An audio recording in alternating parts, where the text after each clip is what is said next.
일주일 만에 HLB 영상으로 인사드리게 되었습니다. HLB 영상을 업로드하지 않을 때는 텔레그램 채널을 통해서 매일같이 HLB 분석을 공유해드리고 있으니 참고하시기 바랍니다. 출양파 텔레그램 채널은 출양파 구독자라면 누구나 무료로 입장하실 수 있으며 장전의 글로벌 시황과 함께 HLB 분석 내용을 공유받으실 수 있습니다. 입장 방법은 고정 댓글에 링크를 참고하시기 바랍니다.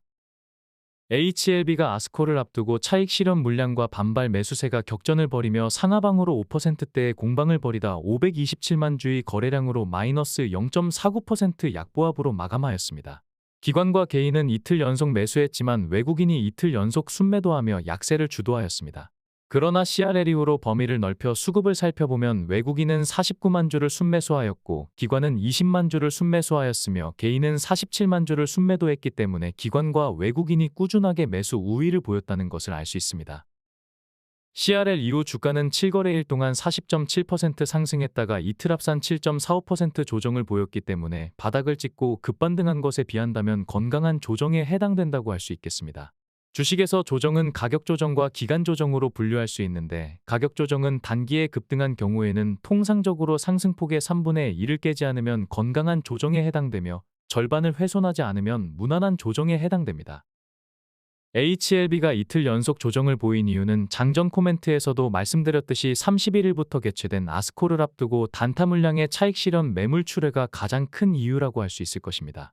3대 암학회 중의 하나인 아스코 개최 직전이었기 때문에 단타꾼들 입장에서는 단기 대응 물량을 털어내기에 아주 좋은 매도 타점일 수도 있었겠지만 결국 아스코는 추가 상승 동력을 확보하는 매개체가 될 것으로 판단됩니다. 31일 장전 코멘트에서는 직전 거래일에서 6.96% 하락했지만 추가 조정이 나온다고 해도 상방 세력들이 단타를 털고 바닥을 다지는 기틀 마련이 될 수 있기 때문에 최근의 반등폭을 크게 잠식당하지 않는다면 선제적으로 우려할 필요가 없다고 말씀드렸는데 현재 구간은 상승세를 이어가도 좋을 것이고 시가가 높은 음봉 조정 또한 지지력을 견고하게 해주기 때문에 나쁠 것이 없다고 하겠습니다. 차익 실현 물량에 더해 하방 세력들은 프로그램 매매로 장중에 마이너스 5%까지 밀어내며 2거래일 연속 불안감을 조장하는 모습입니다. 이틀 연속 조정을 보였지만 이틀간 거래 규모가 각각 500만 주대로 CRL 이후 일평균 거래량인 1000만 주의 절반에 불과했기 때문에 깊숙한 조정에도 투매에 동참한 물량이 그다지 많지 않았다는 것을 알 수 있습니다. 차트상으로는 위아래로 흔들며 마감했는데 자주 말씀드렸듯이 급격한 상승 이후 안정적으로 추세를 이어가려면 간간히 건강한 음봉 조정이 나와주는 것이 더 예후가 좋다고 할 수 있습니다. 초보 투자자에게는 조정이 언제나 아쉬울 수 있지만 적절한 상황에서 나오는 음봉 조정은 결과적으로 지지력을 견고하게 해주고 대세 상승을 위한 한 축을 담당하는 경우가 많다는 것을 참고하시면 좋을 것입니다. 이틀간의 음봉은 이러한 기대를 할 수 있는 기분 나쁘지 않은 음봉이라고 총평할 수 있겠습니다. 직전 거래일 역시 7% 가까운 조정을 보였음에도 거래량이 506만 주에 불과했는데 자주 말씀드렸듯이 바닥권에서 반등할 때 거래량이 증가하는 것은 예후가 더 좋지만 조정 시에는 거래량이 줄어드는 것이 훨씬 더 긍정적이라고 할 수 있겠습니다. 다음 주부터는 아스코에 대한 기대감이 반영될 것으로 보이며 이어서 FDA와의 미팅을 통해 재승인 일정이 나오게 되면 또다시 강력한 추세 반등세가 이어질 것을 예상할 수 있겠습니다. HLB는 아스코를 앞두고 전체 생존 기간을 22.1개월에서 23.8개월로 크게 늘리는 성과를 사전에 발표했는데 OS를 포함하여 이번에 확정된 데이터는 5월 31일부터 6월 4일까지 진행되는 아스코 일정 내에 공개될 예정입니다. 현재 CRL 이슈가 빠르게 해소돼가는 과정인데 아스코에서 다시 한번 리보세라닙과 캄넬리주마 병용요법의 우수한 데이터가 부각되고 FDA와의 미팅을 통해 CRL 문제가 소소하다는 것이 확인된다면 승인 기대감은 더욱 커지게 될 것입니다. 당연히 현재 주가 위치는 반발 매수세가 강력하기 때문에 구체적인 일정과 기대감이 상승 모멘텀을 자극한다면 기존 투자자의 추가 매수세에 더해 신규 투자자가 유입되고 실망감에 이탈한 물량이 포모 현상으로 재유입되어 수급면에서도 긍정적인 효과를 기대할 수 있을 것입니다. HLB의 리보세라닙은 전혀 문제가 없는 상황에서 병용 파트너인 항서제약은 CMC에서 시설 관련 마이너한 지적만 있었고 비모 인스펙션에서는 세계 평가 항목에서 모두 최고 등급에 해당되는 NAI를 받았기 때문에 재승인이 진행된다면 2개월 이내에 심사를 마무리하는 클래스 1을 받을 가능성도 배제할 수 없는 상황입니다. 이러한 상황에서는 하방 세력들 또한 마음 놓고 주가를 밀어낼 수만은 없을 것입니다. 일각에서는 5월 31일이 항서제약 처방의약품 신청자 수수료법인 PDUFA 마감일이기 때문에 추가 CRL을 수령할 것이라고 주장했습니다. 그러나 이러한 주장은 항서제약 PDUFA 마감 기한이 31일이기 때문에 해당 시점에 좀 더 구체적인 사항을 알게 될 가능성도 있다는 HLB 관계자의 추측성 발언을 기사화한 것이 발단이 되었습니다. HLB 관계자가 정말 그런 언급을 했는지 진위 여부를 떠나서 PDUFA 마감일을 앞두고 항서제약이 HLB 일정에 맞춰 미리 CRL을 받았기 때문에 기존 마감 시한인 31일에 추가 소식이 나올 가능성까지 배제할 수는 없을 것입니다. 그러나 한국경제는 이러한 내용을 보도하면서 거의 확실한 경우에 사용되는 예상이라는 표현으로 과장되게 언급하였으며 이를 일부 유튜버와 커뮤니티에서 기정사실로 받아들이면서 추가 CRL 수령을 예상하게 된 배경이라고 할 수 있습니다. 31일에 공식적으로 추가 CRL을 FDA로부터 수령할 가능성이 있었다면 굉장히 중요한 사안이기 때문에 사전에 언급될 수밖에 없었을 것입니다. 5월 23일 개최된 HLB 바이오 포럼에는 항서제약 부사장이 참가했지만 이러한 언급은 전혀 없었으며 진 회장을 포함한 HLB 임원이나 기자들 또한 관련한 언급을 하거나 질문이 나오지는 않았습니다. 현재까지는 비모와 관련해서 HLB에서 여행 제한 국가를 러시아, 우크라이나로 추정하면서 잘못된 정보가 확산된 것과 비슷하게 HLB 관계자의 추측성 발언을 일부 언론이 과장되게 보도하면서 일부 유튜버와 커뮤니티에서 사실인양 주장하게 된 것이라고 이해할 수 있겠습니다. CRL 관련 구체적인 내용들은 FDA와의 미팅을 통해서 확정될 것으로 판단됩니다. 지난 영상에서도 말씀드렸지만 언론사의 가짜뉴스와 과장 선동뉴스가 도를 넘었기 때문에 정보의 진위를 변별하려는 능력과 노력이 필요할 것입니다. 시간적으로 여유가 없다면 출향파 장전 코멘트는 좋은 대안이 될 것입니다. 2019년에는 철저하게 HLB를 외면했었던 연기금은 최근에는 신약 승인 기대감에 편승하여 지속적으로 순매수 규모를 늘려오다가 CRL 이후 잠시 매물을 내놓았지만 5월 21일 이후에는 소소한 물량으로 매수와 매도를 반복하는 모습입니다. 자금 운용의 한계로 단타 거래에 집중하는 금융투자는 승인 발표 이전은 물론이고 CRL 이후에도 기관 순매수를 주도하며 여전히 신약 승인 가능성에 베팅하는 모습입니다. 확실한 투자 성과가 기대되지 않으면 상대적으로 보수적인 투자를 하는 금융투자의 적극적인 순매수세는 HLB를 단기 대응하는 데 있어 좋은 참고 자료가 될 것입니다. 코스피는 PCE 물가지수 발표를 앞두고 관망세를 보였지만 섬유유복이나 전기가스 등 그동안 소외된 섹터에서 매수세가 유입되는 것에 주목해야 할 것입니다. 코스닥 역시 그동안 소외된 2차전지가 반등하며 에코프로가 포함된 금융섹터가 강세를 보였으며 역시나 상대적으로 소외됐었던 화학과 섬유 섹터의 매수세가 유입되는 모습을 보였습니다.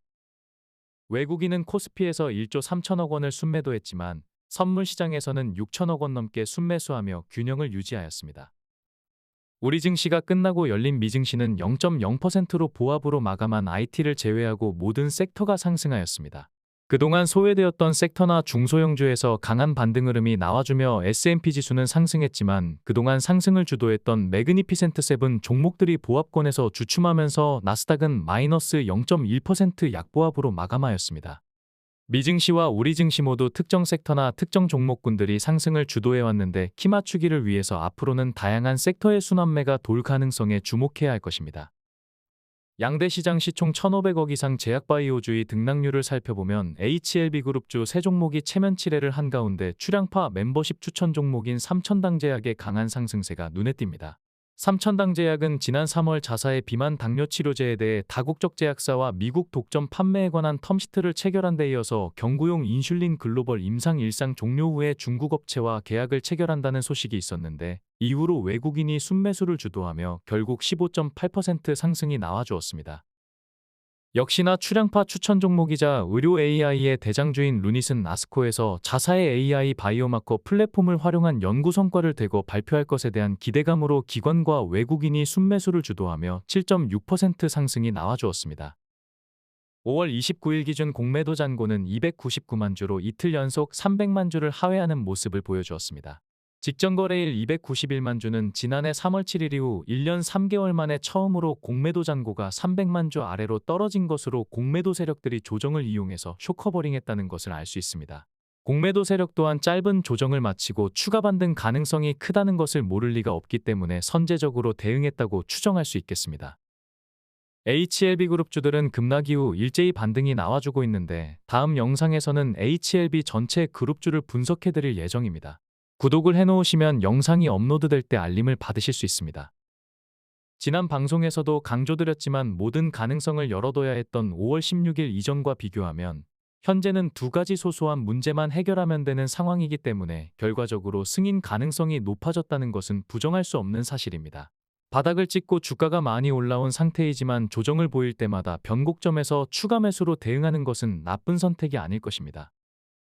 출량파 멤버십 추천 종목은 국내에서는 유일하게 추천 종목의 수익률을 매일 공개하며 투명하고 정직하게 운영하고 있습니다. 지금 보시는 것처럼 출량파 멤버십은 여전히 지수 대비 추천 성과가 좋다는 것을 확인할 수 있습니다. 5월 한 달 동안 코스피 지수는 1.58% 하락했으며 코스닥은 3.02% 하락하며 지수의 도움을 전혀 받지 못했지만 출량파 멤버십의 5월 추천 성과는 합산 수익률이 423%이며 합산 손실은 64.5%에 불과합니다. 현재 보유 중인 종목과 익절 마감한 종목의 합산 수익률 또한 손실률을 크게 상회하고 있다는 것을 알 수 있습니다. 출량파 멤버십 추천 종목에 관심이 없거나 출량파의 HLB 그룹주 단기 대응에 관심이 없는 분들은 여기까지만 시청하시면 되겠습니다. 출량파 멤버십에 가입하시면 출량파 최선호주를 추천받는 것은 물론이고 그동안 정교하게 대응해왔던 출량파의 HLB 매매 스킬을 공유받으실 수 있습니다. 출량파 멤버십에서는 매일같이 HLB 주요 그룹주 3종목을 실시간으로 대응해드리고 있습니다. CRL 이전에도 고점 부분 익절과 저점 재매수를 반복하며 투자 성과를 극대화하였는데 CRL 이후에도 여전히 고점과 저점 변곡점에서 소소하게 대응하며 부분적으로 차익을 실현하고 있습니다. 현재 차트와 시황은 2019년 10월 24일처럼 재료 소멸로 인한 대세 반락이 아니기 때문에 여전히 추세 반등을 이어갈 가능성이 굉장히 크지만 변곡점마다 효율적으로 대응한다면 꾸준하게 차익을 챙기거나 추가 투자 없이 보유 비중을 확대할 수 있을 것입니다. 5월 21일부터 5월 27일에는 보유 비중 대비 2% 물량으로 당일 저점마다 추가 매수를 완료하였으며 5월 28일에 고점을 찍었을 때는 단기 대응을 하는 회원들을 위해 67,000원에 익절할 것을 권고하여 합산 141.7% 수익으로 모두 익절하였습니다. 당시 차트를 보시면 아시겠지만 최저가가 마이너스 0.89%였고 최고가가 20.28%였기 때문에 상위 95%라는 최상단에서 익절했다는 것을 알 수 있겠습니다. 5월 28일에는 익절한 이후 조정이 나오자 62,000원에서 추가 매수하였으며 5월 30일에는 당일 최저가가 61,200원이었는데 한호가 차이도 없이 정확하게 해당 구간에서 추가 매수를 완료하며 5월 31일에는 역시나 최저점 부근에서 추가 매수를 완료하였습니다. 물론 67,000원에서 익절한 이후 진입한 물량은 이틀 연속 주가가 조정을 보이고 있기 때문에 추가 수익률이 미미하지만 주식은 통계와 확률의 게임이기 때문에 지속적으로 일봉의 최고점에서 부분 익절하고 최저점에서 재매수를 반복한다면 투자 성과는 자연스럽게 따라올 수밖에 없을 것입니다. 출량파 채널은 3가지 플랫폼에서 멤버십을 진행하고 있습니다. 출량파 멤버십은 코덱스 레버리지나 SK하이닉스 같은 출량파 최선호주를 추천하며 장기 보유 종목으로 HLB 주요 그룹주를 장중에 대응해드리고 있습니다. 출량파 멤버십 가입을 희망하시는 분들은 각각의 플랫폼의 장단점을 확인하신 후에 가입을 진행하시기 바랍니다. 가입 관련 자세한 안내사항은 고정 댓글에서 확인하실 수 있습니다. 이상으로 금일 방송을 마치겠습니다.